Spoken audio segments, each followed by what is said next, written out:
تو یہ 3 حصوں میں پہلے 5 رکوع ہیں، لیکن ان 5 رکوعوں کا تعلق محمد الرسول اللہ صلی اللہ علیہ وسلم کی بعثت خصوصی کا جو تکمیلی مرحلہ ہے در حقیقت اس سے ہے۔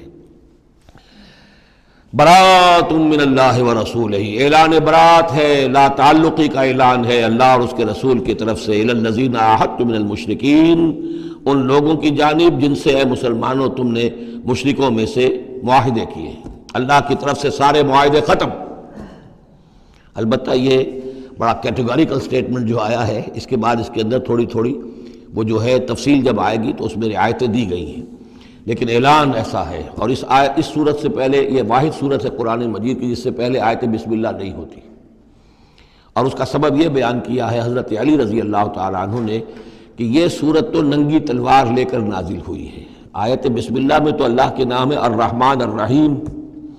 تو یہ صورت جو ہے یہ تو ننگی تلوار لے کر نازل ہوئی ہے۔ اہل شرک کے لیے جو اعلان اس میں کیا گیا ہے کہ ان کو قتل کیا جائے گا، قتل عام ہوگا، تو گویا کہ اس کے مضامین جو ہیں اللہ تعالیٰ کی وہ رحمانیت اور رحیمیت کے ساتھ بظاہر ان کی مناسبت نہیں ہے، اس لیے اس صورت سے قبل آیت بسم اللہ نہیں لکھی جاتی۔ واللہ عالم۔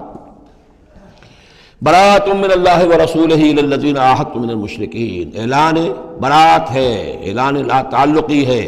اللہ اور اس کے رسول کی طرف سے ان تمام لوگوں سے کہ جن سے مسلمانوں نے معاہدے کیے۔ فسیحوا فی الارض 4 اشہر، تو گھوم پھر لو اس زمین میں، یعنی اس جزیرہ نما عرب میں 4 مہینے کی تمہیں مہلت دی جا رہی ہے۔ وَاعْلَمُوا أَنَّكُمْ غَيْرُ مُعْجِزِ اللَّهِ، اور جان لو کہ تم اللہ کو عاجز نہیں کر سکتے، اللہ کو شکست نہیں دے سکتے۔ وَأَنَّ اللَّهَ مُخْزِي الْكَافِرِينَ، اور اللہ تعالیٰ کافروں کو رسوا کر کے رہے گا۔ اب ان کے لیے یہ آخری جو ہے قسط جو ہے اللہ تعالیٰ کی طرف سے عذاب کی وہ آ کر رہے گی۔ یہ جو کیٹیگوریکل سٹیٹمنٹ آیا ہے یہ ان معاہدوں کے ضمن میں تھا کہ جن میں کوئی میعاد معین نہیں تھی، غیر میعادی معاہدے۔ عام معاہدہ ہے دوستی کا، نو وار پیکٹ ہے، اس کے لیے کوئی ٹائم لمٹ نہیں ہے۔ ان کے لیے تو کھلم کھلا کہہ دیا کہ ٹھیک ہے 4 مہینے کی ہم مہلت دے رہے ہیں، اس کے بعد ہمارا کوئی معاہدہ نہیں۔ اور یہ بالکل معقول بات ہے، اس لیے کہ ایک ہی دن میں نہیں کیا ہے۔ وہ بات بھی ہو گئی کہ معاہدہ پہلے جو ہے ان کی طرف پھینک دیا گیا، فَأَنبِذْ عَلَيْهِمْ عَلَىٰ سَوَاءٍ، اعلان کیا جا رہا ہے، اور پھر ایک دن میں اقدام بھی نہیں ہو رہا، 4 مہینے دیے جا رہے ہیں۔ تو یہ ہے معاملہ ان کا جو معاہدے غیر میعادی تھے جن میں کوئی مدت معین نہیں تھی۔ وَأَذَانٌ مِّنَ اللَّهِ وَرَسُولِهِ إِلَى النَّاسِ يَوْمَ الْحَجِّ الْأَكْبَرِ، اور اعلان عام ہے اللہ اور اس کے رسول کی طرف سے لوگوں کی جانب حج اکبر کے دن، یوم الحج الاکبر، بڑے حج کے دن۔ بڑے حج سے مراد حج ہے، یہ ہمارے ہاں جو عام خیال ہے کہ جمعے کو حج ہو تو حج اکبر ہے، یہ بغیر کسی بنیاد کے ہے۔ اصل میں عمرہ جو ہے وہ حج اصغر ہے، اور جو حج ہے وہ حج اکبر ہے۔ عمرہ بھی ایک چھوٹا حج ہے، تو وہاں اکبر اور اصغر اس اعتبار سے ہوتے ہیں۔ تو یوم الحج الاکبر، جب جو حج آ رہا ہے اس دن،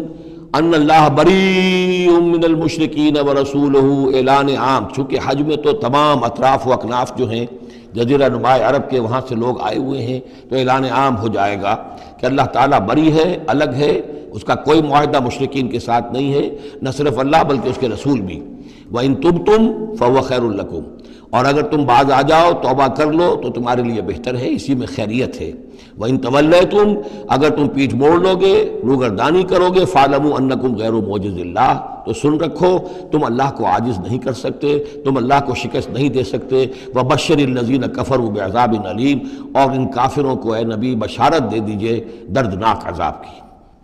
إِلَّا الَّذِينَ عَاهَدتُّم مِّنَ الْمُشْرِكِينَ، اب یہاں ایک استثناء ہو رہا ہے، یہ ہے جن کے ساتھ میعادی معاہدے تھے، 2 سال کا معاہدہ ہے، 1 سال کا معاہدہ ہے، 6 ماہ کا معاہدہ ہے، اس کو مستثنیٰ رکھا۔ غیر میعادی معاہدہ تھا، یہ اعلان کر دیا اور 4 مہینے کی مہلت دے دی۔ جو میعادی تھا اس کو فرمایا الا الذین عاہدتم من المشرکین، ہاں اس کے سوا وہ لوگ ہوں گے کہ جن سے تم نے مسلمانوں مشرکین میں سے جن سے معاہدے کیے، ثم لم ینقصوکم شیئا، پھر انہوں نے کوئی کمی نہیں کی، کوئی شے جو ہے جو بھی شرائط تھی اس میں سے کسی میں کوئی کمی نہیں کی، وہ اپنے معاہدے کی شرائط کی پابندی کرتے رہے۔ وَلَمْ يُظَاهِرُوا عَلَيْكُمْ، اور نہ تم پر تمہارے دشمنوں کی کوئی مدد کی، احدن کسی کی بھی، فَأَتِمُّوا إِلَيْهِمْ عَهْدَهُمْ، تو ان کے لیے ان کی مدت مکمل کر دو، الی مدتہم، جو بھی مدت ہے، کسی کی 2 سال کی ہے، کسی کی 6 مہینے کی ہے، تو جو میعادی معاہدہ ہے اس کی بشرطے کہ ان کی طرف سے کوئی خلاف ورزی نہ ہوئی ہو تو ان کی مدت جو ہے وہ پوری کر دو۔ ان اللہ یحب المتقین، یقیناً اللہ تعالیٰ تقوی والوں کو پسند کرتا ہے۔ فَإِذَا انسلخ الاشہر الحرم، جب یہ مہینے جو رعایت کے مہینے ہیں، پناہ کے مہینے ہیں، یعنی دو شکلیں ہو گئی، جیسے عورت کی جو عدت ہوتی ہے، فرض کیجئے کہ طلاق دی گئی تو ایک عدت تو یہ ہے کہ 3 ماہ جو ہے یا 3 حیض آ گئے، لیکن اگر اگر حاملہ ہے تو وضع حمل تک وہ عدت رہے گی۔ اسی طریقے سے جن لوگوں کا کوئی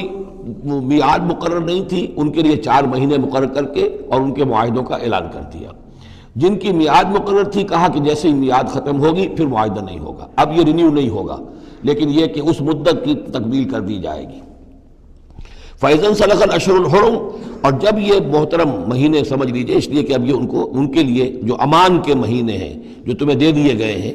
جب یہ ختم ہو جائیں گے، فَاقْتُلُوا الْمُشْرِكِينَ حَيْثُ وَجَدتُّمُوهُمْ، تو قتل کرو ان مشرکوں کو جہاں پاؤ۔ یہ سخت ترین الفاظ ہیں۔ وَخُذُوهُمْ، پکڑو ان کو، وَاحْصُرُوهُمْ، گھیراؤ کرو ان کا،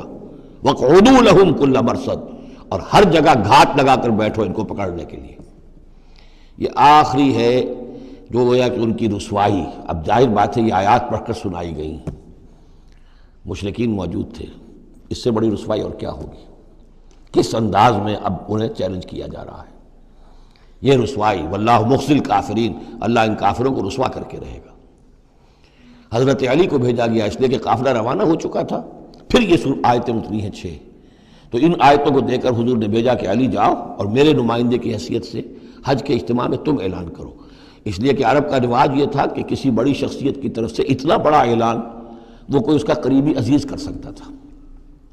تو وہ قافلہ حج جو ہے کہیں پڑاؤ پر تھا، درمیان میں حضرت علی پہنچے، امیر تھے حضرت ابوبکر رضی اللہ تعالی عنہ۔ تو جب حضرت علی وہاں پہنچے ہیں تو پہلا سوال کیا حضرت ابوبکر نے، امیر او مامور، آپ امیر بنا کر بھیجے گئے یا مامور؟ اگر تو مجھے معذور کر کے آپ کو امیر بنا کر بھیجا ہے حضور نے تو آپ یہاں بیٹھیے، میں ادھر بیٹھوں گا، لیکن اٹ مسٹ بی نون ہو از ہو، اور اگر آپ مامور ہیں میں ہی امیر ہوں تب بھی ٹھیک ہے، لیکن معلوم ہونا چاہیے۔ یہ نظم کا معاملہ ہے دین کے اندر، جماعتی زندگی، اور مسلمانوں کا حال یہ ہو گیا کہ سب سے زیادہ غیر منظم قوم دنیا میں مسلمانوں کی۔ یہاں یہ کہ آتے ہی پہلی بات یہ ہو رہی ہے امیرون اور مامورون، بات طے ہو جانی چاہیے، آپ امیر ہو کر آئے ہیں تو میں چارج دیتا ہوں آپ کو، اور مامور ہے تو مجھے معلوم ہونا چاہیے۔ ان کا مامورون، میں مامور ہی بنا کے بھیجا گیا ہوں، امیر الحج آپ ہی ہیں، البتہ ان آیات کا اعلان میں کروں گا حضور کی طرف سے حج کے اجتماع میں، اس میں یہ اعلان ہو رہا ہے۔ فَإِذَا انسَلَخَ الْأَشْهُرُ الْحُرُمُ فَاقْتُلُوا الْمُشْرِكِينَ حَيْثُ وَجَدتُّمُوهُمْ وَخُذُوهُمْ وَاحْصُرُوهُمْ وَاقْعُدُوا لَهُمْ كُلَّ مَرْصَدٍ فَإِن تَابُوا وَأَقَامُوا الصَّلَاةَ وَآتَوُا الزَّكَاةَ، پھر اگر وہ توبہ کریں، نماز قائم کریں، زکوٰۃ ادا کریں، فَخَلُّوا سَبِيلَهُمْ، تو ان کا راستہ چھوڑ دو، کھول دو، مسلمان ہو گئے۔ ان اللہ غفور الرحیم، یقیناً اللہ غفور الرحیم ہے۔ وَإِنْ أَحَدٌ مِّنَ الْمُشْرِكِينَ اسْتَجَارَكَ، اور اگر مشرکین میں سے کوئی شخص آپ سے پناہ طلب کرے، حتیٰ یسمع کلام اللہ، اتنا بڑا ہمیں الٹیمیٹم دے دیا گیا ہے، بہت سے لوگ ہوں گے ابھی تک انہوں نے توجہ کی ہی نہیں، سوچا ہی نہیں محمد کیا کہہ رہے ہیں، کیا دعوت ہے۔ اب یہ کہ تمام جزیرہ نما عرب کے لوگوں کو اتنا بڑا الٹیمیٹم آ گیا ہے تو وہ سنجیدگی سے سوچنے پہ مجبور ہوئے کہ یہ کیا بات ہے، کیا دعوت ہے جس کے لیے ہمیں یہ الٹیمیٹم دے دیا گیا۔ تو اگر ان میں سے کوئی آپ سے امن مانگے، امان مانگے، پناہ طلب کرے تاکہ وہ آپ کے پاس آ کر اللہ کا کلام سنے، حتیٰ یسمع کلام اللہ، یہ آیت میں نے کوٹ کی تھی تعارف قرآن میں کہ قرآن اللہ کا کلام ہے، وہ اس حوالے سے حتیٰ یسمع کلام اللہ، یہاں تک کہ وہ آپ کے پاس آئیں، اللہ کا کلام سنیں، ثم ابلغہ مامنا، پھر انہیں ان کی امن کی جگہ پر پہنچا دیں۔ یہ نہ ہو کہ وہیں کہ اب کرو فیصلہ، اسلام قبول کرتے ہو کہ نہیں کرتے، ورنہ تمہاری گردن اڑاتے ہیں، نہیں، وہ امان لے کر آیا تھا، کلام اللہ سننا چاہتا تھا، اب فیصلہ وہ جو بھی کرے لیکن اس کو جا کر اپنے گھر اس کے امن کی جگہ تک پہنچا دو۔ ثم ابلغہ مامنا ذالک بانہم قوم لا یعلمون، اور یہ اس لیے کہ یہ لوگ ہیں کہ جو علم نہیں رکھتے، انہیں پتہ ہی نہیں ہے، یہ ابھی تک غافل ہی رہے، انہوں نے سنجیدگی سے سوچا ہی نہیں ہے کہ یہ دعوت کیا ہے۔ یہ 6 آیات جو ہیں ان کا سلسلہ اب جڑے گا چوتھے رکوع کے ساتھ جا کر۔ اب جو دوسرا رکوع اور تیسرا رکوع آ رہے ہیں یہ ہے کہ جو سن 8 ہجری میں فتح مکہ سے قبل نازل ہوئے، اور اس میں مسلمانوں کو آمادہ کیا جا رہا ہے قریش کے خلاف جنگ کرنے کے لیے۔ اگرچہ جنگ بالفعل نہیں ہوئی لیکن کیا معلوم تھا، ممکن ہے خونریزی ہو جائے، ممکن ہے مکے کی گلیاں جو ہیں